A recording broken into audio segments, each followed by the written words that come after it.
गुरुजी मेरा क्वेश्चन ये है कि हम विष्णु और महेश की तो पूजा करते हैं कहीं ना कहीं, लेकिन ब्रह्मा जी को क्यों नहीं पूजते हैं और पुष्कर में ही क्यों पूजे जाते हैं वो?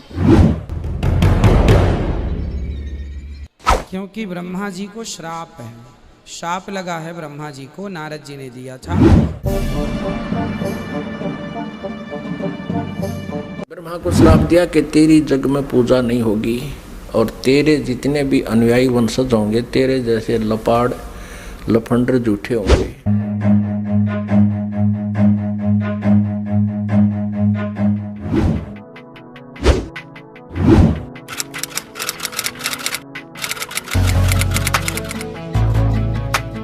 नमस्कार दर्शकों, अध्यात्म ज्ञान चर्चा की इस वीडियो में आप सभी का स्वागत है। इस वीडियो में हम जानेंगे कि आखिर संसार में ब्रह्मा जी की पूजा क्यों नहीं होती, आखिर क्या कारण है, क्यों नहीं पूजा जाता ब्रह्मा जी को इस संसार के अंदर।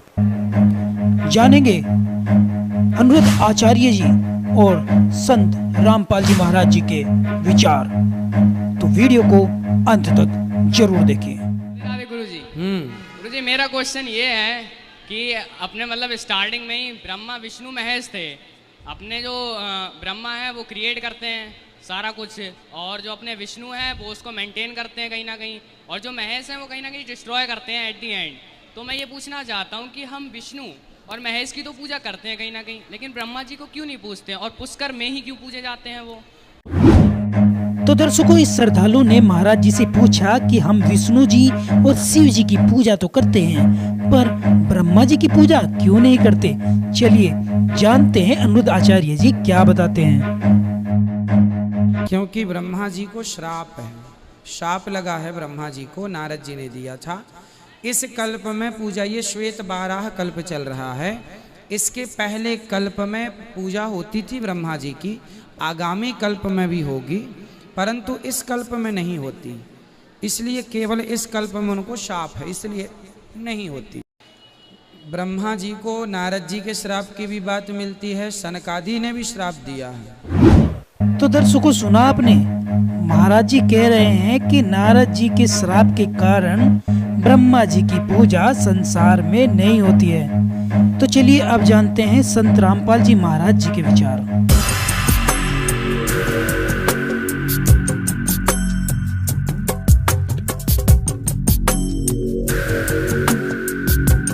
ब्रह्मा जी जब उत्पन्न हुआ, श्री विष्णु जी के नाभि से कमल निकला और उसके ऊपर ये बैठे विराजमान पाया अपने आप को। काफी समय तक उस डंठल को पकड़कर नीचे उतरा, ऊपर नीचे घूमा, कहीं और छोर नहीं मिला, तो वापस उस कमल के फूल पर आकर विराजमान हो गया। तब आकाशवाणी करी क्षर पुरुष ने, ज्योति निरंजन ने, कि तप करो तप करो। अब ब्रह्मा ने वो आकाशवाणी परमेश्वर की मानकर तप शुरू कर दिया। जब इसने 1000 वर्ष तक तप कर लिया, फिर आकाशवाणी हुई कि सृष्टि करो। अब तप से बैटरी चार्ज होगी। तो अब ब्रह्मा जी ने सोचा, वेदों में जो लिखा है ये भी भगवान की वाणी, और जो मैंने सुना हुआ भी भगवान की वाणी। अब वेदों में जो ज्ञान है वो परमेश्वर परम अक्षर ब्रह्म का दिया हुआ है। 5 वेद दिए थे परमेश्वर ने इस क्षर पुरुष को, इसके अंतःकरण में फीड कर दिए थे। अब जैसे किसी अंतःकरण में फीड कर दिए तो समय रख दिया परमात्मा ने, उसके बाद वो अपने आप बाहर आने थे वो बाहर, 5 आगे। लेकिन इसने देखा पढ़ करके 5वें वेद में बहुत जानकारी थी परमपिता की, सत्य पुरुष की, परम अक्षर ब्रह्म की। इसने उसको नष्ट कर दिया और 4 वेद दे दिए। अब चारों वेदों को ब्रह्मा जी ने पढ़ा तो कहा, माता इसमें ओम नाम लिखा है और मैं परमात्मा को पाऊंगा। दुर्गा ने कहा कि यदि तेरा पिता तुझे नहीं मिला, तू कहाँ जा रहा है, तो तू क्या करेगा भाई अगर तेरे को तेरा पिता नहीं मिला, क्योंकि उसने प्रतिज्ञा कर रखी है तुम्हें दर्शन नहीं देगा। तो ब्रह्मा ने कहा कि मैं तुझे अपनी शकल नहीं दिखाऊंगा। तो ब्रह्मा जी ने ओम नाम का जाप किया, 4 युग तक समाधि लगा के हठ योग भी किया। तब दुर्गा ने अपने वचन से एक लड़की उत्पन्न की और उससे कहा कि बेटी आप जाओ और ब्रह्मा को जो समाधिस्थ है उसको उठाओ और कहो कि आपको माता याद कर रही है, तेरे बिना सृष्टि नहीं रची जा रही। अब 4 युग जब बीत गए, आकाशवाणी की दुर्गा को सरपुरुष ने कि दुर्गा सृष्टि रचो। दुर्गा ने कहा, प्रकृति देवी ने कहा कि आपका ज्येष्ठ पुत्र आपकी खोज में गया है, मेरे मना करते करते भी गया है। तब आकाशवाणी से कहा उस काल ने, सरपुरुष ने, कि उसको बुलाओ, मैं कभी दर्शन नहीं दूंगा। तब वो लड़की वहाँ भेजी। लड़की ने जाकर के देखा कि आवाज़ लगाई, ब्रह्मा उठा नहीं। तब दुर्गा से अपना आकाश यानी अंदर से अंतःकरण से फ़ोन किया, टेलीफोन किया कि माता ये उठ नहीं रहा, अब क्या करूं, बहुत आवाज़ लगा ली। दुर्गा ने कहा कि तू इसके चरण स्पर्श कर। चरण स्पर्श करते ही ब्रह्मा की आंखें यानी समाधि टूट गई। सामने देखा युवा लड़की को। ब्रह्मा जी ने कहा कि तू कौन कुलटा आ गई है, तुझे मैं श्राप दूंगा, तू मेरा तप भंग करने को आई है। तब लड़की ने कहा मेरे को माता ने भेजा है और आपके बिना सृष्टि रची नहीं जा रही है, बहुत चिंता है माता को, आप चलो। तब ब्रह्मा ने कहा कि कैसे चलूं, पिता के दर्शन हुए नहीं। माँ से मैं प्रतिज्ञा करके आया था कि यदि प्रभु मुझे प्राप्त नहीं हुए तो मैं तुझे शकल नहीं दिखाऊंगा, दर्शन नहीं दूंगा, लौट कर नहीं आऊँगा। अब कैसे चलूँ, मुझे परमात्मा मिला नहीं। फिर ब्रह्मा ने कहा कि तू एक काम कर, मेरी झूठी गवाही दे दे तो मैं तेरे साथ चल पड़ूँ। अब उस लड़की ने सोचा कि माँ का कार्य नहीं हुआ तो अक्षुब्ध होगी, और यदि मैं झूठ बोलूँगी तो ये कह दे कि इसने अपनी मर्जी से बोला है, तो फिर मैं मारी जाऊँगी, मेरे ऊपर ज़्यादा भार आएगा। तब उसने शर्त रखी कि तू मेरे साथ विलास कर, तब मैं तेरी झूठी गवाही दूंगी, तू मेरे साथ ऐसा कर।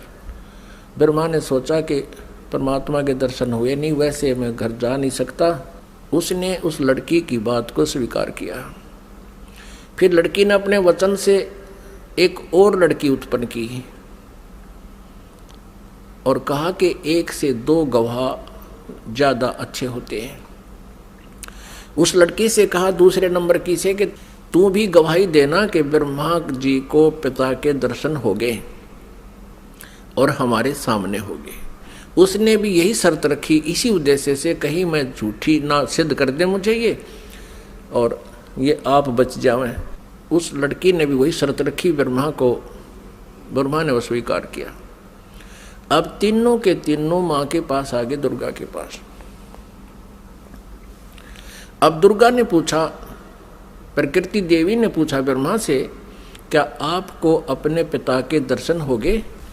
अब सुनियोजित षड्यंत्र के तहत ब्रह्मा ने कहा, हाँ मुझे पिताजी के दर्शन हो गए। तो दुर्गा ने कहा कि भाई कैसे मानूं मैं तेरी बात को, क्योंकि दुर्गा को तो फाइनल था कि उसने कह रखा कि मैं दर्शन नहीं दूंगा, ये मेरा फाइनल आदेश है, फाइनल फैसला है, डिसीजन है। अब दुर्गा को पूरा दृढ़ विश्वास था कि ऐसा तो हो नहीं सकता। तो उसने कहा कोई गवाह बता भाई, कोई एविडेंस दे। ब्रह्मा ने कहा कि दोनों लड़कियां मेरी गवाह हैं। अब उस दोनों लड़कियों से दुर्गा ने पूछा कि बताओ तुम्हारे सामने इसको दर्शन हुए? हाँ। दोनों ने झूठी गवाही दे दी कि हमारे सामने इसको ब्रह्मा जी को भगवान ने दर्शन दिए हैं, मनुष्य दृश्य है।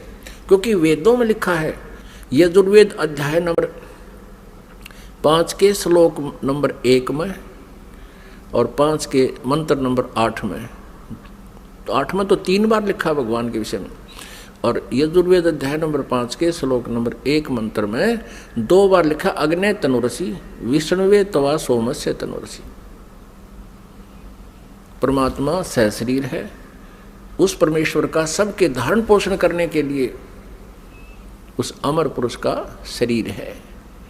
और ऋग्वेद मंडल नंबर 1 सूक्त नंबर 31 मंत्र नंबर 18 में स्पष्ट किया है कि वो नरवत अग्नि, मनुष्यवत, मनुष्य के समान है वो परमात्मा।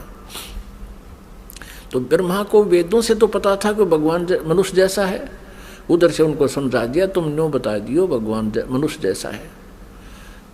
अब दुर्गा को सभी ने जब गवाही दे दी तो दुर्गा समंजस में पड़ गई कि मेरे को तो वो कह रहा था मैं दर्शन दूंगा ही नहीं, और इन बच्चों को दर्शन दे दिए।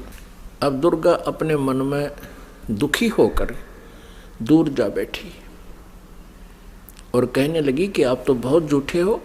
आकाशवाणी अपने इंटरनेट कनेक्शन कर लिया, ऐसे ही कर लेते हैं बातें जब जिनकी भक्ति से जो सिद्धियां प्राप्त हो जाती हैं, दूसरे से दूर देश में बैठकर भी बातें की जा सकती हैं। अब दुर्गा ने कहा कि आप झूठे हो, आप झूठ भी बोलते हो, संभालो अपने काम को, आप ही करो, मुझे कुछ कहते हो, बच्चों को कुछ कहा है। तब उस आकाशवाणी की उस काल ने, ब्रह्म ने, क्षरब्रह्म ने कि ये तीनों झूठ बोल रहे हैं, मैंने कोई दर्शन नहीं दिए। तब वो आई करड़ी होकर दुर्गा, जैसे जांच अधिकारी को जब पता लग जाता है कि सच्चाई क्या है, पहले तो विनम्रता से पूछता है वो थानेदार, और फिर सोटा ठा के खड़ा हो जाता है, सच्ची बता दो, झूठ बोलते हो तुमने उससे पता किया, मैंने उससे पता किया, वो ऐसे ऐसे कर। तब वो कहने लगा कि मुझे आकाशवाणी हुई है परमात्मा की कि तुमने को कोई दर्शन नहीं हुए हैं। तब ब्रह्मा हंसने लग गया कि माता मैं प्रतिज्ञा करके गया था कि पिताजी के दर्शन नहीं हुए तो मैं आपको दर्शन नहीं दूंगा। पिता के दर्शन हुए नहीं थे, हम तीनों ने मिलकर झूठ बोल दिया वापस आने के लिए। तब दुर्गा ने हम तीनों को श्राप दे दिया। ब्रह्मा को श्राप दिया कि तेरी जग में पूजा नहीं होगी और तेरे जितने भी अनुयायी वंशज होंगे तेरे जैसे लपाड़ लफंडर झूठे होंगे, सच्चाई का पता नहीं होगा पर विद्वान कब आएंगे। तो ब्रह्मा जी के अनुयायी कौन है? ऋषि महर्षि, और उनको वेदों का बिल्कुल ज्ञान नहीं था और महर्षि की पदवी पा गए। अभी दिखाएंगे, घबराना ना, कोई पहली बार सुन रहा हो, पूरी डिटेल दिखाएंगे कि सतयुग के ब्राह्मण और गुरु ऋषियों को वेदों का ज्ञान कैसा था। उनको वेदों का ज्ञान ही नहीं था। अब ब्रह्मा जी को बड़ी चिंता हुई कि मेरे को श्राप दे दिया, मेरी पूजा नहीं होगी। ब्रह्मा मूर्छित हो गया, इस आघात ऐसी लगी उसको वचन की।